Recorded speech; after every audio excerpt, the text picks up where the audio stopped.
Chapter 2, Southern Hospitality. Hopefully you're all having a great day. You arrive for your first day on the set of Everett Flint, Taste of the World as the new culinary producer. When you find the entire kitchen up in flames. Oh my god. What did I do? That too. You search desperately for a fire extinguisher when Everett slams the door open. What the hell is going on here? You have some answers for me, Lucy. It wasn't my fault. It was already like this. I didn't... You failed me on your first day. Doug was right. You should have stayed a no-name line cook forever. Let me guess, dream. You suddenly jolt awake in your seat, right as the airplane pilot makes an announcement over the intercom. We'll be making on the set in New Orleans in 90 minutes. You put your head in your hands in both relief and trepidation. Oh god, what was I thinking taking this job? Everett's gonna realize I'm a fraud and throw me off the plane. You feel a gentle tap on your shoulder and turn to see a young woman sitting across the aisle. Hey, I'm Vivian. You okay? You keep muttering fire, fire into your breath, which was mildly concerning.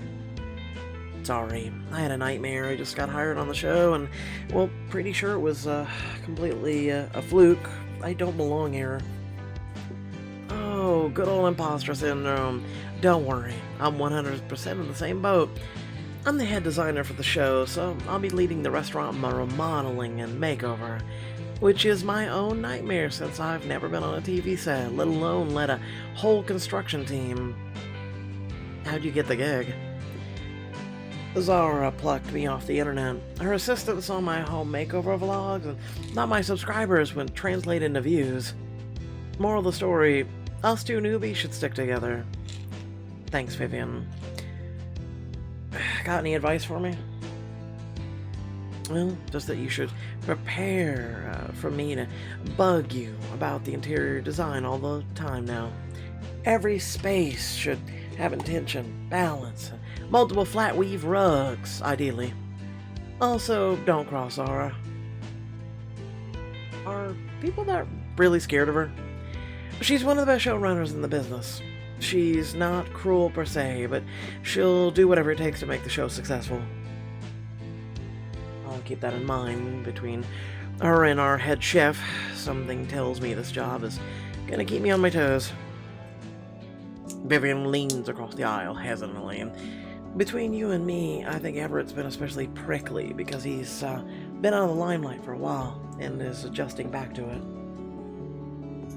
Yeah, I remember watching him compete against Anton Duval on the cooking competition show, The Knife's Edge. They kept butting heads, and then Everett stormed off and quit during the finale, right? Believe it or not, I actually attended that finale. I was getting some behind-the-scenes footage for my vlog. Then I stumbled into Everett and Anton right before the show. Everett said to him, "You crossed the line." Whatever pushed Everett over the edge that day, it must have been personal. No wonder he disappeared for a year. Just then a voice over the intercom tells you to prepare for landing. Prepare for landing. A production van drives you through New Orleans, finally arriving at the Victorian-style building adorned with fading sign. Here we are, Hush Puppies. Our second stop on Taste of the World. Hush Puppies, that sounds nice about right now.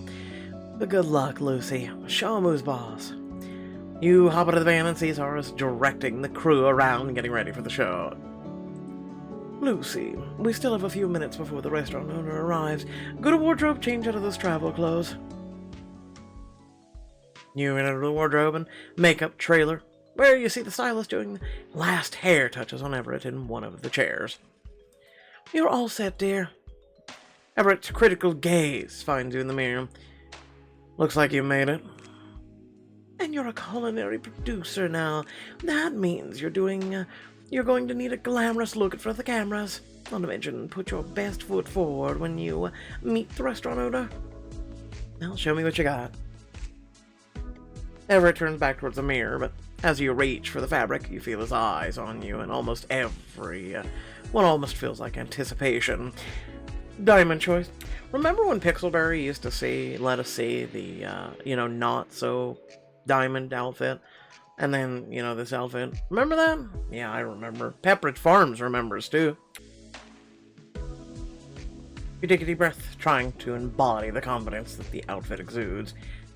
I think I'm ready to head in. Won't let you down, Chef. Neither will the cat. Don't make promises you can't keep.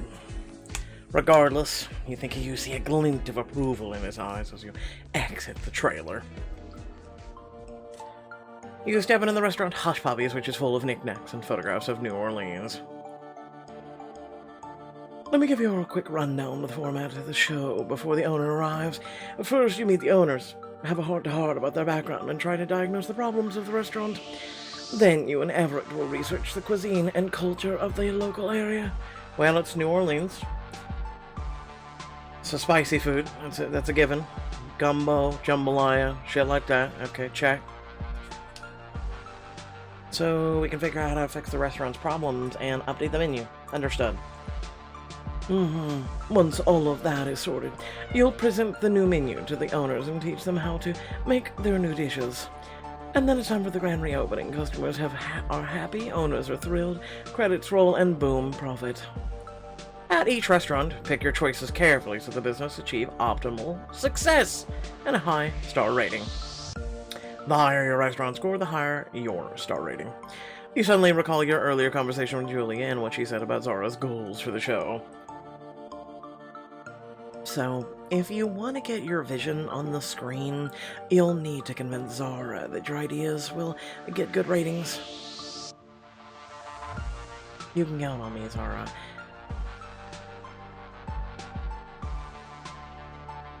I won't disappoint you. Don't worry about impressing me. Just get me good footage. It's one and the same. I won't disappoint you. The front doors swing open. Let me guess, the third option would have been the best. Reveal Julia, looking put together despite hours on the plane. She lifts her arms to present a tall, dignified man beside her. Morning, everyone. This is our man of the hour, owner and head chef of Hush Puppies, Carl Picou. Bang bang, finger gun man.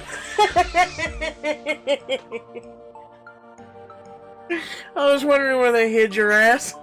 Bang bang. Nice to meet y'all. Carl, this is our new culinary producer, Lucy. She'll be helping Everett finalize the menu and concept for the relaunch.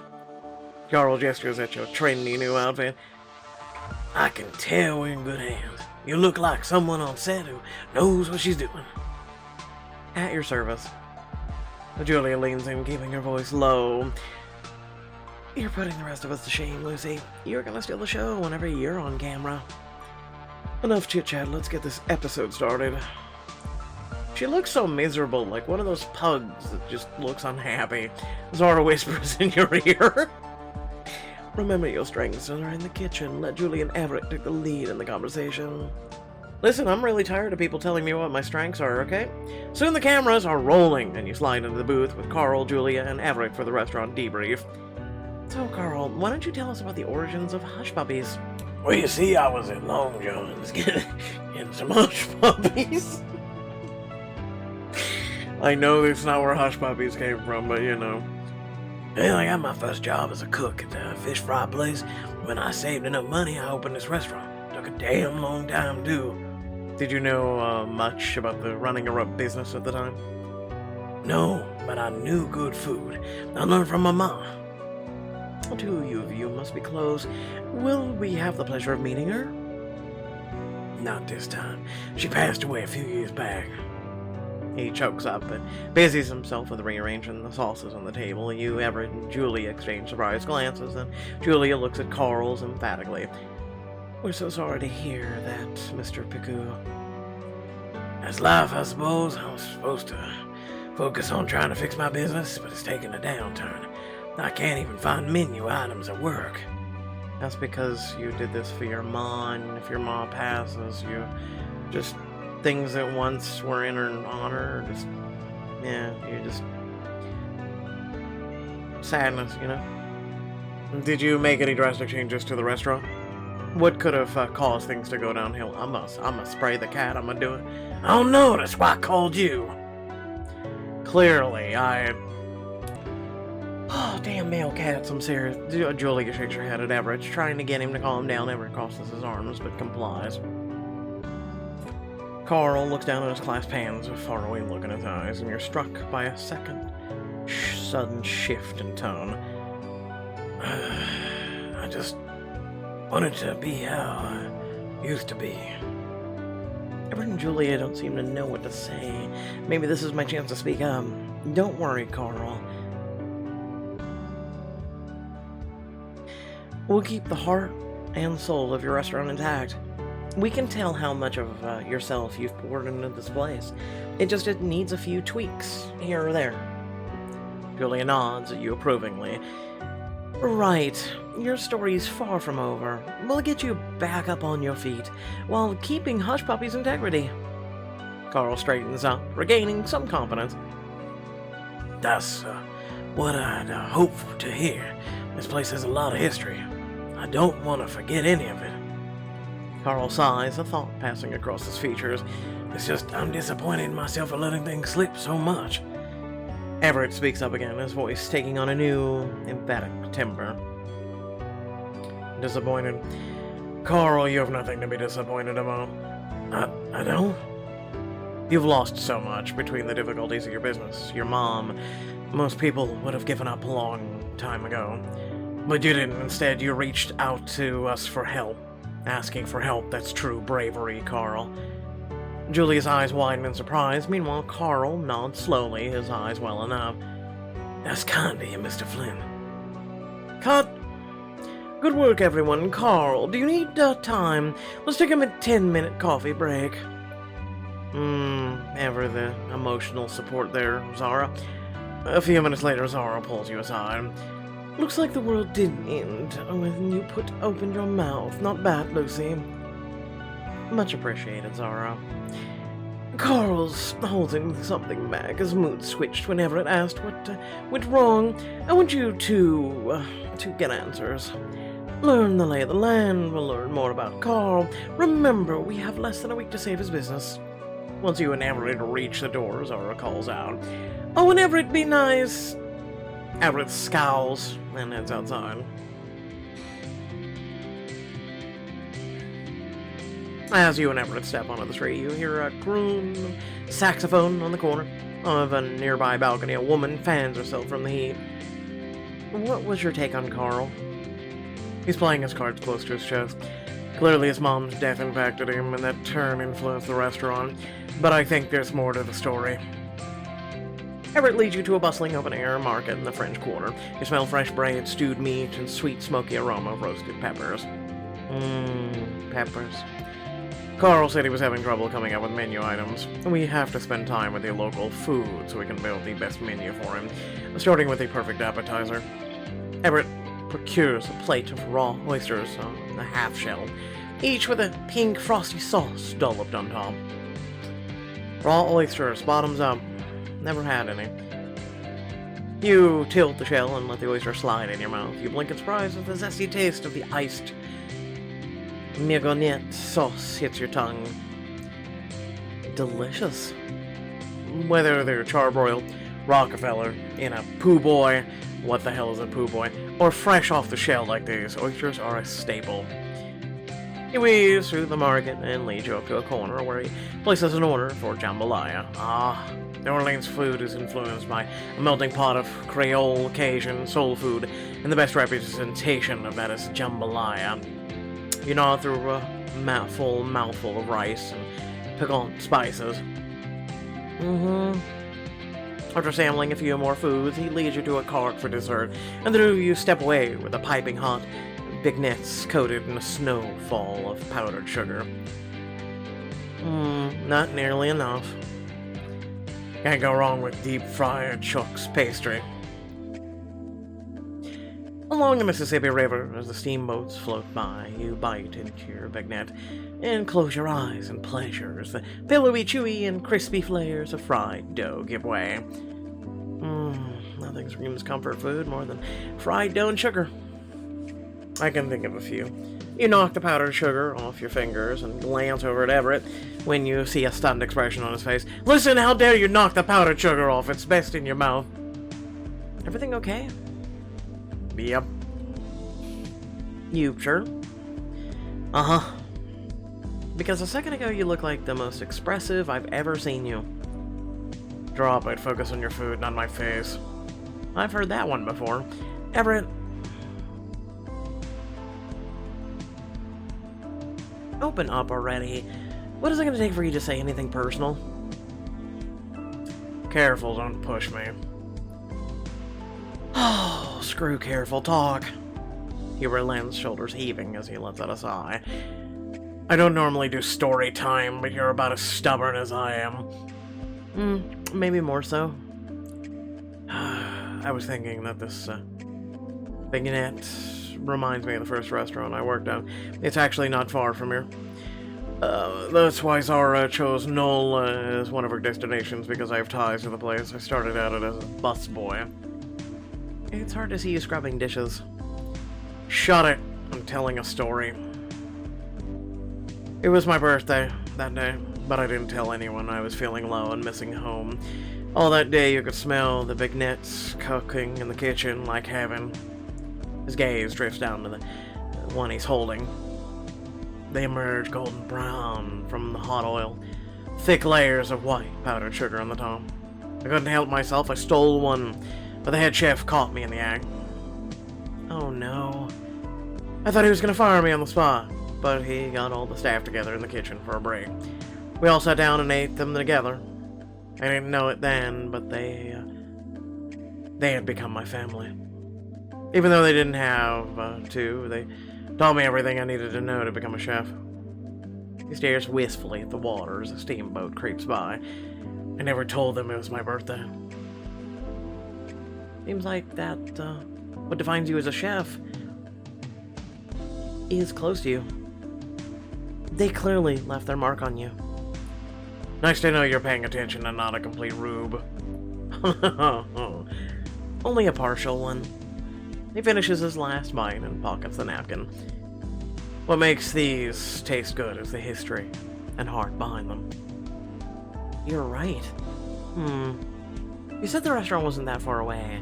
Why don't we just go there and visit it? His shoulders hunch tensely. I haven't been there in years, but I'll have to confront it at some point. You look at him quizzically, but you follow him down the street. You shop outside of a Victorian building a few blocks away, but it's run down with a boarded-up storefront. Everett freezes beside you. No. This is what I was afraid of. Permanently closed. Thank you for always bringing your appetites. Everett's hands clench into fists. I can't believe this. I'm so sorry, Everett. His voice trails off as he notices another restaurant next door. Upscale, pristine. Above the ornate fringed doors are the entryway read the name Le Maurice. Anton. The snobby souffle on his platter planted as a new restaurant here just to rile me up. You remember your earlier discussion with Vivian on the plane and walk up to the menu where a photo of Anton Duval is displayed in the glass case.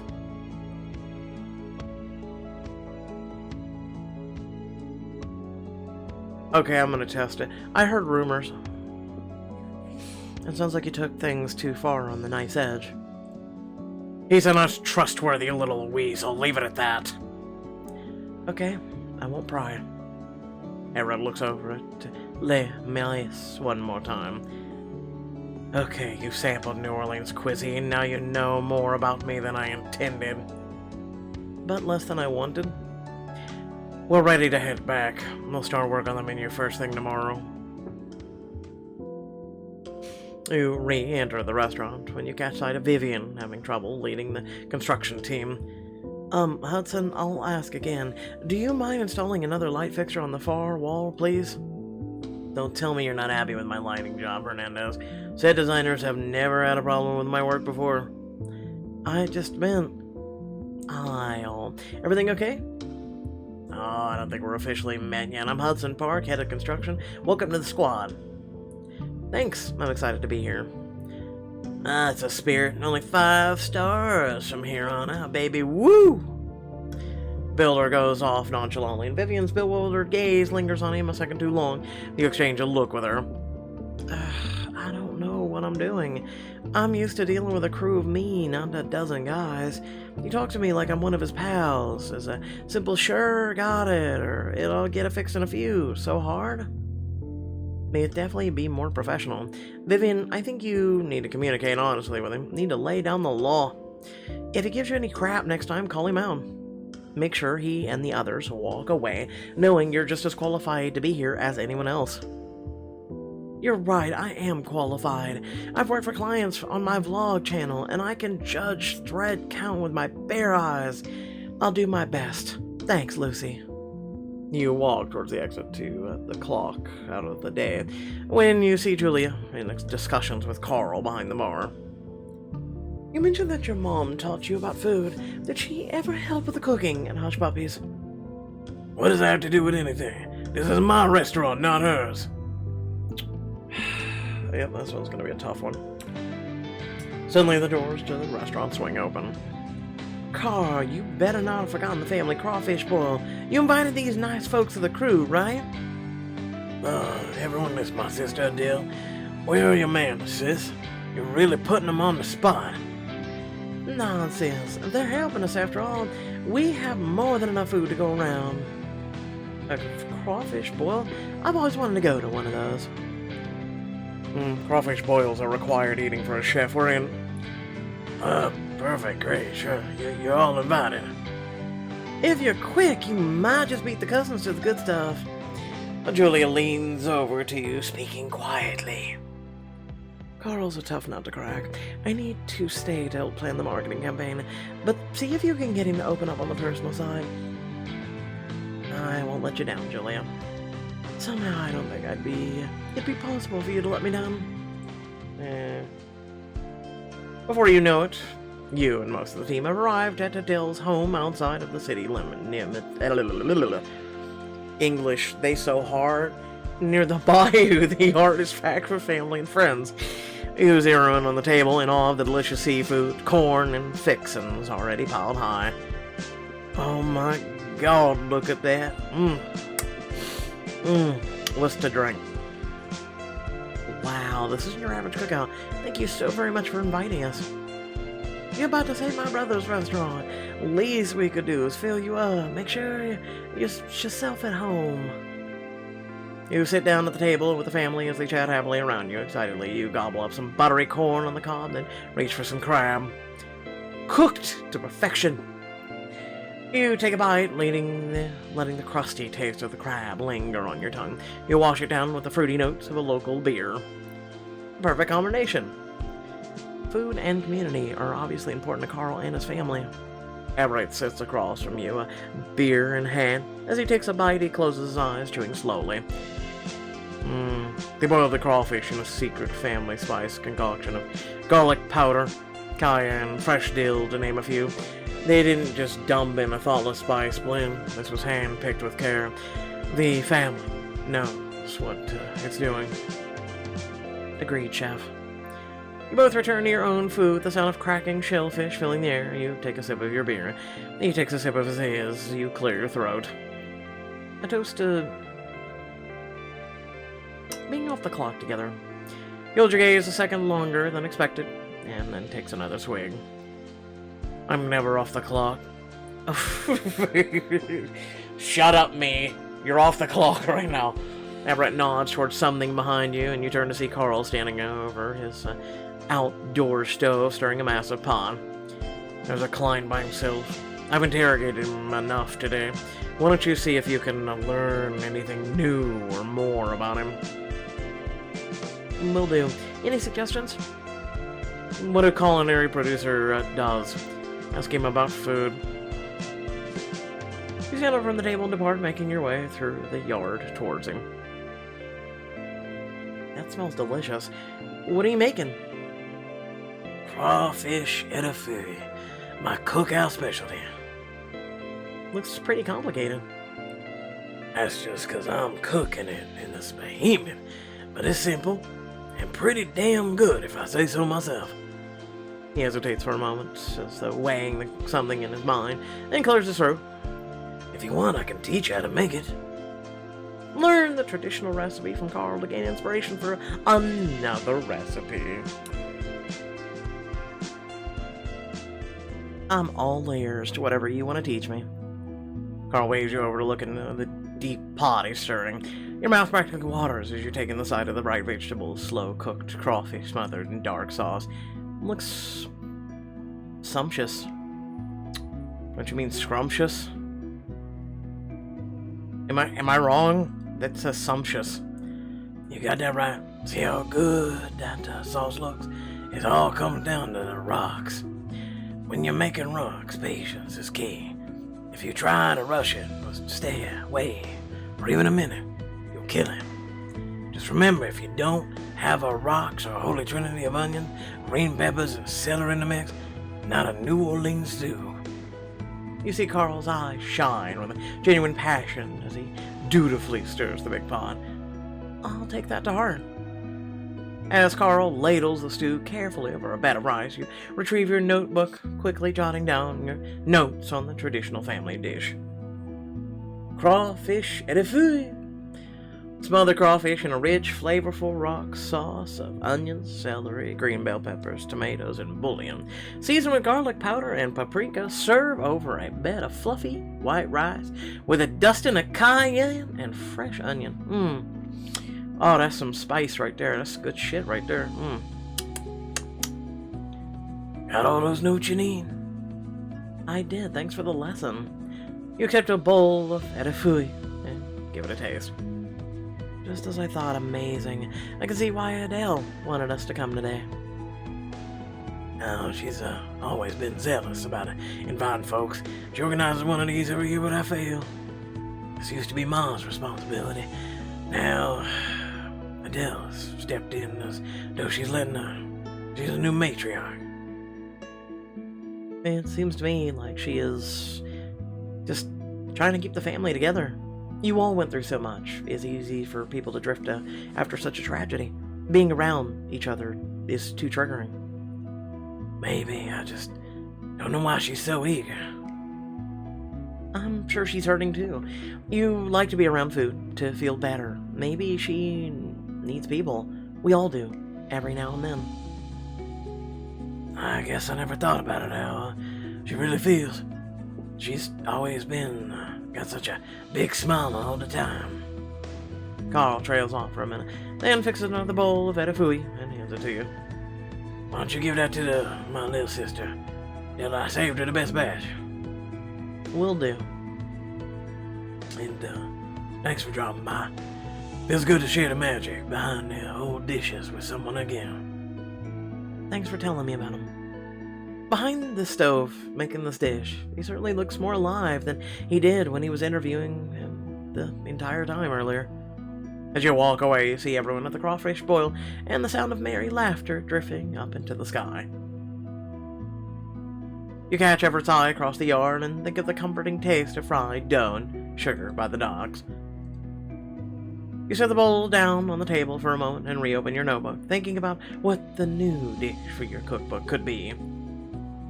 I want to keep the New Orleans pride and spirit. Perhaps it could be a homage to greenery and swamp waters. Vegetables would be critical, like the rocks. A marriage of local ingredients and comfort food. If I owned a restaurant one day, I'd present it like this. Jimmy Red cornbread and carpaccio. The cornbread is bathed in a sorghum of molasses topped with heirloom green tomato carpaccio with mayhaw jelly, a crisp seasonal harvest of dulce bell peppers, pea shoots, if only the thumb would go the hell off the screen, celery, all drizzled with salty mangrove honey and pecan oil. Both savory and sweet, nostalgic and heartwarming, all at once. Holding the bowl, you follow Dell across the yard and past the open living room door, where she's begun to clean up plates and glasses. Oh, hi there, Lucy. Is that for me? A courtesy of your brother. He wanted you to know that he saved you the best batch. Oh, did he now? Seems like he's still got a soft spot for little old me. You hand the stew to her, and she digs in with a happy smile, On the side table, you see a large photo of a kind-looking elderly woman. Is that your mother? She follows your gaze and lets out a sigh. Ah, yes, that's Bernadette. She's been gone nearly 3 years now. I'm so sorry. Losing a parent must be heartbreaking. Can I ask what happened? Stage 4 gastric cancer. The doctors caught it too late. The hospital bills kept coming and Carl took care of them. But after she died, Carl removed all reminders of her presence from Hush Puppies. It was too painful for him. Really? When we talked to him earlier, he seemed adamant to not forget his history. He didn't want it erased from the restaurant. My brother is a complicated man. The reality is, it's hard for him to embrace that history because it hurts. But I know deep down he doesn't want to let it go. He shouldn't either. In fact, business took a turn for the worse when he tried to forget her. He wasn't cooking with his heart anymore. I figured. A small gasp, you remember whatever it had said by the river. What makes these vignettes taste good is the history and heart behind them. That's it. That's what Hush Puppy's been missing. Something personal. We need to bring your mother's presence back to the restaurant again. You know, you're helping fix the menu, right? Maybe we can showcase Mom's old recipes. It'd be lovely to honor a memory, and we'd never used them before. Adele, that's a great idea. Using your mom's dishes could be a great way to bring new energy to the restaurant and get him to confront the pain so he can heal. Let me dig up some of those recipes for you. Ma put so much love into them. It'd be a shame to see them go unused. You linger on the porch as he leaves, looking over the joyful party under the willow trees. Your mom's gonna live on through your food, Carl. I promise.